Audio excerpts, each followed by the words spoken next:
રાધા કેવો લાગો જોજી રોગડો જો તારો ધંધો દીરવાન બસ પહેરીને ફરવાનું. હા રાધા નો રોગડો પહેરવાનો અર્થ એ નહીં કે હું તારા માટે નહીં પહેરતો.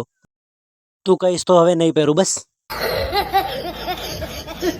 એનો અર્થ હું એમ સમજુ કે તું સુધરી જઈશ. હે તું સુધરે નહીં અને સુધરવાનો નહીં.